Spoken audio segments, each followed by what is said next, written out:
Pessoal, vamos falar sobre a proposta de emenda à Constituição para cobrar mensalidades nas universidades públicas, hein? Vamos entender o que se trata isso, quem está propondo, o que seria isso daí, e será que tem chance? Essa notícia foi sugerida por Vic Pendragon, N Fatorial e mais um monte de gente. Obrigado aí ao pessoal que sugeriu a notícia, obrigado a você que está assistindo o nosso vídeo. Se você gosta do nosso conteúdo, por favor, deixe o seu like e se inscreva aqui no canal, né? Pois bem, começou a circular na CCJ ontem a proposta da PEC 206, que propõe a cobrança de mensalidade em universidades públicas. Iria ser votada na CCJ ontem, e uma vez votada na CCJ, ela ainda teria que passar por várias outras comissões, e depois de passar por outras comissões, ainda teria que ser votada no plenário duas vezes, com 3/5 dos votos, ou seja, não é fácil aprovar uma PEC. Então isso daqui seria o comecinho do comecinho de discutir esse assunto de cobrar mensalidade em universidade pública. A chance disso acontecer rapidamente é muito baixa, mas nem isso aconteceu. Tá? Ontem mesmo acabaram chegando à conclusão lá na CCJ de que era melhor adiar isso, fazer uma consulta pública primeiro. Teve muita gente falando na internet, pessoal criticando pra caramba. Quem propôs essa PEC foi o deputado Kim Kataguiri, propôs a votação disso na CCJ e coisa e tal, foi muito criticado. Aí o pessoal vê aquela história da entrevista dele com o Monark, não, que ele defende o nazismo e agora quer cobrar mensalidade na universidade, coisa e tal. Enfim, eu acho que o Kim Kataguiri sabia que isso não tinha chance de passar, seria uma coisa muito pouco provável passar isso daí. Ele colocou isso mesmo para tentar botar o nome dele de novo em evidência, justamente porque as eleições estão chegando, né? Ele tem que começar a pensar nisso daí. Eu acho pouco provável que o pessoal do MBL consiga se reeleger esse ano. Vamos ver, talvez consigam, talvez ainda tenham capital político suficiente para isso. O fato é que eles acabaram se queimando muito nisso daí. Certamente isso aqui foi uma tentativa do Kim Kataguiri de aparecer por questões ideológicas, né? Discutir o assunto de universidade federal paga, né? Bom, de qualquer forma, o fato disso não ter ido adiante não quer dizer muita coisa. Eu acho que realmente esse tipo de coisa, se fosse adiante agora na CCJ, não iria adiante também na votação no plenário. Para passar isso tudo, é uma coisa muito pouco provável. Certamente isso daí, daqui a 20 anos, talvez passe, mas muito pouco provável antes disso. De qualquer forma, é importante discutir o assunto, né? Afinal, é bom universidade pública cobrar mensalidade? Como é que funciona isso, né? Bom, vamos entender o que é exatamente essa PEC, o que eles estavam propondo especificamente aqui, né? A PEC, ela fala aqui no artigo 1º que ela altera a redação do artigo 206, inciso 4º da Constituição Federal, dizendo que a gratuidade do ensino público em estabelecimentos oficiais, ressalvada a hipótese do artigo 207, parágrafo 3º. Por que isso? Porque se você for na Constituição atual, aqui no artigo 206, ele começa a falar sobre a educação, né? E aí ele fala aqui que o artigo 206, o ensino será ministrado com base nos seguintes princípios. Item 4, né? A linha 4. Gratuidade do ensino público em estabelecimentos oficiais. Ou seja, com a redação que está hoje, o ensino público é gratuito por definição. Está na Constituição isso. Gratuito a gente entende não pago pelo estudante, né? Não é gratuito de verdade. Você paga e paga caro pra cacete por um ensino que é uma bosta, que quem vai receber esse ensino, na verdade, é tudo filhinho de papai. Eu acho um absurdo essa história toda. Mas vamos ver primeiro isso aqui. Eu tô me adiantando, eu fico com vontade de criticar as coisas, mas eu tenho que esperar, na verdade. Vamos falar primeiro a coisa, né?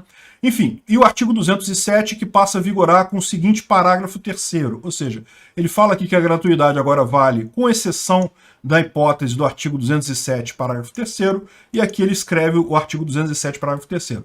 As instituições públicas de ensino superior devem cobrar mensalidades. Então a gente está falando aqui, primeiro, é só ensino superior, não vão cobrar isso de escola, instituições de nível mais baixo, ensino médio e ensino básico, né? Cujos recursos devem ser geridos para o próprio custeio, garantindo-se a gratuidade àqueles que não tiverem recursos suficientes, mediante comissão de avaliação da própria instituição e respeitados os valores mínimos e máximos definidos pelo órgão ministerial do Poder Executivo. Ou seja, o que eles estão dizendo aqui é que o Ministério da Saúde determinaria uma faixa mínima para gratuidade e máxima, e aí entre essas duas faixas, cada universidade escolheria o nível que seria a gratuidade. Então se a pessoa recebe, sei lá, Vamos supor que o Ministério da Educação diga que o limite é entre um salário mínimo, famílias que recebem um salário mínimo até famílias que recebem 5 salários mínimos seriam gratuitos. Mas aí, ou seja, isso é o Ministério da Saúde que dá essa faixa, cada universidade diz, não, aqui na minha universidade vai ser 3 salários mínimos. Abaixo disso a pessoa não paga nada, acima disso vai ter uma mensalidade de X ali para ser paga naquela universidade, né? E, bom, o que é o problema desse negócio aqui? O problema desse negócio aqui, como eu falei, é muito difícil passar, vai haver uma pressão muito grande, principalmente do pessoal da esquerda. A esquerda domina as universidades, tem muita gente lá que quer um mecanismo mais comunista, né? Preferem roubar o custo da universidade de toda a população através de impostos, ao invés de cobrar daqueles que efetivamente usam a universidade, né? Porque, na verdade, esse é o grande incentivo errado, esse é o grande problema da universidade pública. Não existe nada de graça no mundo, as coisas custam. Os professores recebem salários, os prédios custam para ser construídos, para serem mantidos, então tudo isso tem um custo. Isso é pago por alguém, é pago por quem? É pago via impostos por todas as pessoas, até os mais pobres. Até aquele cara que está lá no interior, trabalhando na roça, que não tem nenhuma possibilidade de um dia estudar numa universidade pública, ele está pagando lá para o Patricinho ali, o Mauricinho da cidade, filhinho de papai, cheio de dinheiro, que poderia perfeitamente pagar uma universidade pública, acaba que está sendo pago por esse dinheiro do cara lá, do agricultor, da pessoa miserável. E sim, esse pessoal paga imposto, e paga imposto muito caro. Talvez não pague imposto de renda, porque tem uma renda baixa, mas eles pagam imposto de consumo, que é muito maior aqui no Brasil, e todo mundo consome alguma coisa, todo mundo paga imposto de consumo. Até quando tu dá esmola para mendigo na rua, o mendigo, quando ele vai comprar cachaça com aquela esmola, a cachaça tem imposto. Então ele está pagando, entre outras coisas, a faculdade gratuita do filhinho de papai que sai do Leblon e vai estudar na universidade ali do lado. É um absurdo esse tipo de coisa. Acho mesmo que é um erro essa ideia de faculdade gratuita, não tem lógica nenhuma, não existe nada gratuito no mundo, e o que você faz quando você torna algumas coisas gratuitas é, primeiro, cobrar demais de outras pessoas, e segundo, oferecer um serviço merda. Porque uma vez que o serviço que você presta não vai influenciar no quanto você recebe, né, porque já está recebendo pelos impostos de qualquer jeito, então a tendência natural é ninguém faz porra nenhuma. Olha só, eu estudei em universidade pública, estudei em universidade particular. Eu fiz engenharia pela UFRJ, depois eu fiz direito pela Estácio de Sá. E eu posso dizer para vocês, em termos de assistência ao aluno, de organização, a particular é muito melhor que a pública. A pública é uma bagunça. Não são todos os professores. Eu tive professores excelentes que deram aula, que são pessoas excelentes na UFRJ. É um curso muito bom, o curso de engenharia lá, não tenha dúvida alguma. Mas eu tive professor também que não estava nem aí, que chegava na aula e falava, olha só, hoje é o capítulo 3 e eu volto no final da aula para tirar dúvida, e você ficava na sala estudando, e o cara não ia dar aula, sumia vários dias sem dar aula. Por quê? O cara é funcionário público, não vai ser demitido mesmo. Faz diferença para ele se os alunos estão aprendendo ou não estão aprendendo? Não, foda-se, não tá nem aí. Tinha um monte assim lá também. Agora, na universidade particular, de jeito nenhum, amigo. Se o professor fizesse um exercício sem explicar direito, o pessoal ia reclamar na diretoria. E o professor dava um jeito de melhorar, porque senão ele seria demitido, né? Ou seja, essa é a coisa. Quando é uma entidade privada, ela tem que prover um bom serviço para você. É a diferença que eu vejo, em termos de qualidade de aula, qualidade de ensino, eu não vi diferença nenhuma. Estou para te dizer que na particular a assistência do professor é muito maior. O professor é muito mais interessado em fazer a turma aprender por causa disso. O que distingue? Por que a Universidade Federal no Brasil ainda tem essa fama de ter os melhores formandos e coisa e tal? É por questão de que a pessoa que entra nessas universidades já é o topo do pessoal mais inteligente do colégio. Então, quem entra no UFRJ já é o pessoal lá que já era mais inteligente no ensino médio mesmo, passou no vestibular. Então, ou seja, a universidade não é boa por si, ela é boa porque, como critério de entrada dela é muito restritivo, poucas pessoas passam, acabam passando os mais capacitados. Ao passo que, na universidade particular, entra qualquer um. Se você estiver disposto a pagar mensalidade, meu amigo, esquece. Vestibular de universidade particular não existe, né? A maior parte deles faz uma redação lá e passou e pronto. Então, e aí você começa a ter muita gente que trabalha o dia inteiro e está estudando ali, tem um monte de gente que não tem tempo de nada e coisa e tal, e aí chega, você vê o pessoal no final do dia já cansado, vindo do trabalho, estudar na universidade.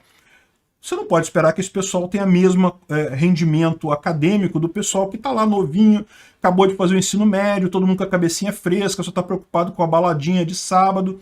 Enfim, essa é a diferença. A diferença de resultado das escolas públicas para as particulares é o aluno que entra, não é a qualidade de ensino. A qualidade de ensino em si, eu tenho certeza, as particulares são muito melhores. Então fica essa coisa. Se as públicas começassem a cobrar mensalidade, talvez até fosse algo benéfico. Por quê? Porque você começaria a ter também esse incentivo dos professores prestarem um melhor ensino, justamente para atrair mais gente, para melhorar as condições de salário dos próprios professores. O problema é, do jeito que está esse tipo de coisa, do jeito que as universidades são geridas hoje, isso ia entrar nesse dinheiro e assumir esse dinheiro em corrupção não ia ajudar em nada a qualidade de ensino. E é por isso que eu falo, eu acho que o correto é privatizar as universidades públicas todas. Aliás, privatizar o ensino todo. Essa cobrança poderia ajudar alguma coisa? Eu não creio, eu não gosto desse projeto no final das contas.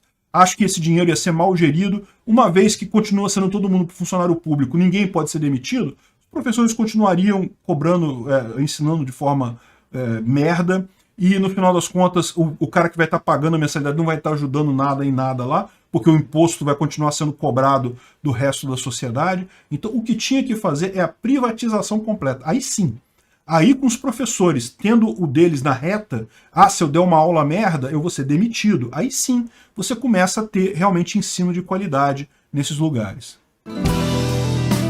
Obrigado por assistir o vídeo até o final.